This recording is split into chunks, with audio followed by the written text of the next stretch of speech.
താൻ ബി.ജെ.പിയിൽ ചേരുമെന്ന് സ്ഥിരീകരിച്ച് കോൺഗ്രസ് നേതാവ് പത്മജ വേണുഗോപാൽ. ഇന്ന് വൈകിട്ട് 5 മണിക്ക് പത്മജ വേണുഗോപാൽ ബി.ജെ.പിയിൽ ചേരുമെന്ന് ഭർത്താവ് വേണുഗോപാലും അറിയിച്ചു. കോൺഗ്രസുകാരാണ് തന്നെ ബി.ജെ.പി ആക്കിയതെന്ന് പത്മജ വേണുഗോപാൽ പ്രതികരിച്ചു. മോദി നല്ലൊരു ലീഡറാണ്, അതുകൊണ്ടാണ് ബി.ജെ.പിയിലേക്ക് പോകുന്നതെന്ന് കേരളത്തിലെ ലീഡറുടെ മകൾ എന്നറിയപ്പെടുന്ന പത്മജ വേണുഗോപാൽ പറഞ്ഞു. നിയമസഭാ തെരഞ്ഞെടുപ്പിൽ തന്നെ തോൽപ്പിച്ചവരെ തന്റെ മൂക്കിന് താഴെ കൊണ്ടുവച്ചു. ഇത് സഹിക്കുന്നതിലും അപ്പുറമായിരുന്നു. കുറച്ചു കാലമായി ഒന്നിലും ഇടപെട്ടില്ല. എന്റെ വേദനയാണ് എന്നെ ബി.ജെ.പിയിലേക്ക് എത്തിച്ചത്. കോൺഗ്രസ് നേതൃത്വം എന്ന ബി.ജെ.പിയിലേക്ക് തള്ളിവിടുകയായിരുന്നു. പത്മജ വേണുഗോപാൽ പ്രതികരിച്ചു. അച്ഛന്റെ ആത്മാവ് പൊറുക്കില്ലെന്നാണ് പത്മജയുടെ ചേട്ടനായ കെ മുരളീധരൻ പ്രതികരിച്ചത്. ഇനി അനുജത്തിയുമായി ഒരു ബന്ധവുമില്ലെന്നും കെ മുരളീധരൻ പറഞ്ഞിരുന്നു. എന്നാൽ ഇതിനെ പരിഹസിക്കുകയാണ് പത്മജ. ഇപ്പോൾ പറയുന്നത് മുരളിയേട്ടൻ പിന്നീട് തിരുത്തും. അച്ഛൻ ജീവിച്ചിരിക്കും വരെ താൻ അച്ഛനെ വേദനിപ്പിച്ചിട്ടില്ല. CPM ആയിരുന്നു അച്ഛന്റെ പ്രധാന എതിരാളി. ആ CPMമായി പോലും പിന്നീട് അച്ഛൻ സഹകരിച്ചു. രാഷ്ട്രീയത്തിൽ അച്ഛൻ അപമാനിക്കപ്പെട്ടപ്പോഴായിരുന്നു ഇത്.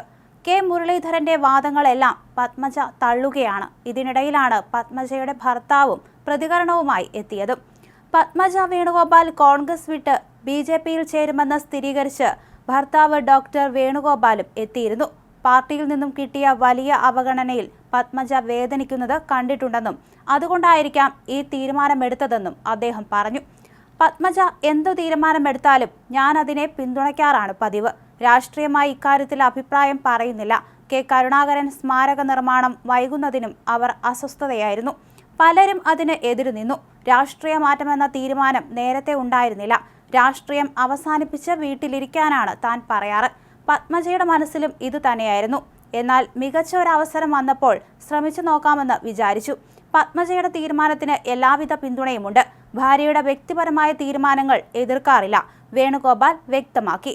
ചില മണ്ഡലങ്ങളിൽ ബി.ജെ.പി സ്ഥാനാർത്ഥികളെ പ്രഖ്യാപിച്ചിട്ടില്ലെന്നും പത്മജ സ്ഥാനാർത്ഥിയാകാൻ സാധ്യതയുണ്ടോ എന്നുള്ള ചോദ്യത്തിന് ഒരിക്കലും തെരഞ്ഞെടുപ്പിൽ മത്സരിക്കില്ലെന്നായിരുന്നു പ്രതികരണം. രാഷ്ട്രീയം സംസാരിക്കാറില്ല, രാഷ്ട്രീയത്തിൽ ഇടപെടാറില്ല. പക്ഷേ ഭാര്യ യുക്തിസഹമായ ഒരു തീരുമാനമെടുത്താൽ അതിനെ പിന്തുണയ്ക്കാറുണ്ട്. അത്തരത്തിലുള്ളതാണ് ഇപ്പോൾ വന്നതും. പാർട്ടിക്ക് വേണ്ടി കഷ്ടപ്പെട്ടിട്ടും വേണ്ടത്ര പരിഗണന കിട്ടുന്നില്ലെന്നും അവഗണിക്കപ്പെടുകയാണെന്നും കുറേ നാളായി പത്മജ പറയാറുണ്ട്. സർക്കാർ സൗജന്യമായി സ്ഥലം നൽകിയിട്ടും കരുണാകരൻ സ്മാരകം പൂർത്തീകരിക്കാനാകാത്തതിലാണ് പത്മജ ഏറ്റവും കൂടുതൽ വേദനിച്ചത്. വേണുഗോപാൽ വ്യക്തമാക്കി. ബുധനാഴ്ച ഉച്ചയോടെ പത്മജ വേണുഗോപാൽ ബി.ജെ.പിയിൽ ചേരുമെന്ന വാർത്തകൾ പുറത്തു വന്നിരുന്നു. എന്നാൽ ഇക്കാര്യം നിഷേധിച്ചുകൊണ്ട് പത്മജ തന്നെ വൈകിട്ട് ഫേസ്ബുക്കിൽ കൂടി രംഗത്തെത്തിയിരുന്നു.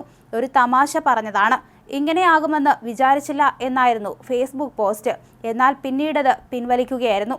അതിനുശേഷമാണ് സ്ഥിരീകരണം ഉണ്ടാകുന്നത്. തുടർച്ചയായി കോൺഗ്രസ് നേതൃത്വം അവഗണിച്ചതാണ് തീരുമാനത്തിന് പിന്നിലെന്ന് പത്മജ അടുത്ത സുഹൃത്തുക്കളെ അറിയിച്ചിട്ടുണ്ട്. പ്രധാനമന്ത്രി നരേന്ദ്രമോദിയുടെ അറിവോടെയാണ് പത്മജ ബി.ജെ.പിയിലേക്ക് എത്തുന്നതെന്നാണ് സൂചന.